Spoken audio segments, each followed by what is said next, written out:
All right, so let's start with the big story that we are tracking on WION at this hour. Russia's war in Ukraine has now dragged on well into its 10th month. The nation has managed to stay in the fight with the help from Western allies, but wars are expensive. And now there are some allies who are beginning to count the cost of this war. British Prime Minister Rishi Sunak, who's in all kinds of financial trouble back home, has now reportedly ordered for an audit of the war's progress. What is interesting is that Rishi Sunak wants an examination of the war and how the United Kingdom's military supplies have been used. He also wants a data-driven study to see exactly as to how significant the British military's support has been in this war in Ukraine. The reports have also now raised some alarm bells. Ukrainian President Volodymyr Zelensky is apparently in touch with Rishi Sunak and has urged him to keep supplying weapons to Kiev. British generals are also very keen on supplying aid to Ukraine in this war, and they believe that it's a key phase of this war and that Russia's weapon stocks are dwindling. Now, Sunak has maintained that the United Kingdom's government supports the Ukrainian government and its support is unwavering. The Prime Minister's office has said that he is set to announce an aid package worth $304 million. Now, ever since the war began, the United Kingdom has already committed about $7.43 billion in terms of military aid to Ukraine. The United Kingdom is second only to the United States. But what is interesting is that Joe Biden has also been dubbed as having become a little cautious in terms of how he's approaching this war. Now, he said that he does not want to risk a wider global conflict, and the fears are that Sunak might in fact follow Biden's lead. On Tuesday, the United States said that Russia is unsure about whether or not to launch a new offensive in Ukraine to make up for the losses that they have suffered in occupied regions. The Ukraine's top general last week said that Russia was preparing 200,000 fresh troops for a major offensive, that the attack could in fact take place as early as January. The US report has contradicted his statement, but the United States has added that it will continue supporting Ukraine regardless of which scenario takes place. Meanwhile, on Tuesday, the Russian President Vladimir Putin gave out awards to the Russia-installed leaders of annexed Ukrainian territories. The members of the Russian military were also given awards, and this is what Vladimir Putin said during the award ceremony.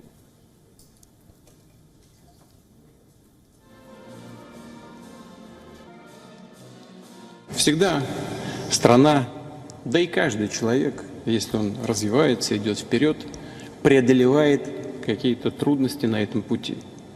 Иначе нет движения вперед и наверх. Но сегодня они действительно сопровождаются особыми сложностями. И на острие решения самых сложных задач, ответственных и опасных, безусловно, находятся наши военные.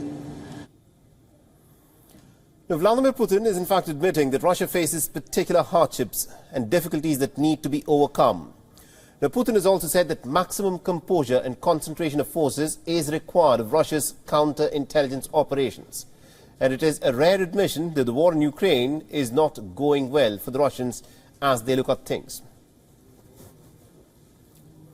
All right, now to give us more perspective in terms of what this, of course, means for the war in Ukraine, we're being joined by Mr. Dov Zakheim, who is a senior advisor at the Center for Strategic and International Studies. Now, Mr. Zakheim, this is a very interesting sort of a assessment that is being made within the United Kingdom. Now, Rishi Sunak has said that the British support for the war effort is, of course, unwavering, but he's also now ordered for an audit to, in fact, get a precise idea of what sort of an impact the British military aid is making on the Ukrainian battlefield. What do you make of this? Well, actually, I think this probably works better for Ukraine than people realize. When I was in charge of the Pentagon budget back in the early 2000s, we were providing assistance to Pakistan, and we wanted Pakistan to move its troops away from India and help us go after al-Qaeda. And we conducted audits as well. We conducted very, very thorough audits. And what that meant was that the money we gave actually went to where it was supposed to go. As you have said, there is growing unease, at least in certain quarters, both in Washington and in London and frankly elsewhere, as to how long this is going to go on and how much money is going to pour into Ukraine. And it seems to me that in having a thorough audit and demonstrating, as I think they will, that the money is actually going where it's supposed to go and doing what it's supposed to do, it'll actually strengthen the hands of those both in Ukraine, beginning with President Zelensky himself, and those in London and in Washington and elsewhere who say that we have got to continue supporting the Ukrainians, supporting Kyiv, because Mr. Putin is not going to be able to see anything any other way unless he recognizes once and for all that he cannot make progress. All right, very interesting. Now, Mr. Zakhan, the reason why there is a lot of concern within Ukraine about the reports that the United Kingdom would want to audit the military aid that is being sent to the battlefield in Ukraine is because of the context of what is happening within the United Kingdom. There are widespread protests and strikes that the United Kingdom is, of course, witnessing, and this, of course, has got to do with salaries and work conditions, and essentially it is about money. So there is a certain stream of thought within Ukraine, which is probably looking at what is happening in the United Kingdom, and then this news of audit makes people in Ukraine very, very unsure about how much further the United Kingdom would want to, in fact, assist them in terms of the war effort. Well, I can understand the nervousness in Kyiv. You're absolutely right. It's clear that Prime Minister Sunak has a lot on his plate. Not only that, it's not just a matter of strikes and money. It's a matter of the fact that conservatives are running very, very far behind Labour. And he's got to be able to satisfy the voters if the Tories have any hope of getting back in a couple of years. And it's going to be tough no matter what he does. So obviously, if you're sitting in Kyiv, you're wondering, can Sunak really deliver the money, even if he says he's going to deliver the money? But I think if you look back over the past couple of years, the past year, really, give or take, and the amount of money that Britain has given, as you said, over $7 billion worth, when the economy wasn't doing very well anyway, it shows the commitment. And I think it's not just a matter of commitment or values even. It's really hard-nosed national security. If Russia takes over Ukraine, what comes next? What does that do to Europe? I think that's why NATO is more united today than it's been in probably a decade. Absolutely. That, of course, is a very crucial question. One quick question before we let you go. There is within Western military circles talk that Russia is, in fact, running out of its, weapons arsenal, that it is going down in terms of the number of, top-notch cruise missiles that it has. Do you agree with this assessment that Russia is, in fact, burning down on the amount of military arsenal that it has with which it can strike Ukraine? Up to a point.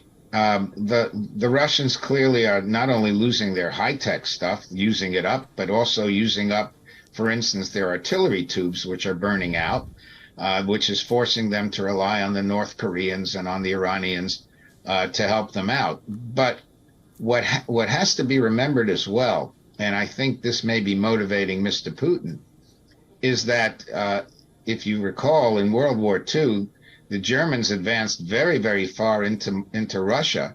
But then, beginning roughly around 1943, the Soviets were able to reconstitute, and within 2 years were inside Berlin.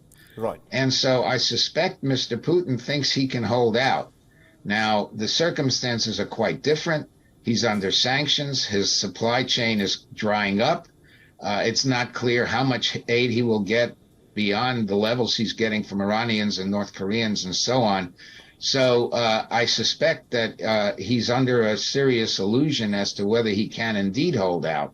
But that simply reinforces the point that the United States, the United Kingdom, and the rest of the West have to continue to support Ukraine so that Putin realizes that he is really being delusional. Absolutely, indeed. Thank you very much indeed, Mr. Dov Zakhan, for joining us and getting us all those insights. It's going to be very interesting to watch out as to how things, of course, unfold over the course of the next few weeks.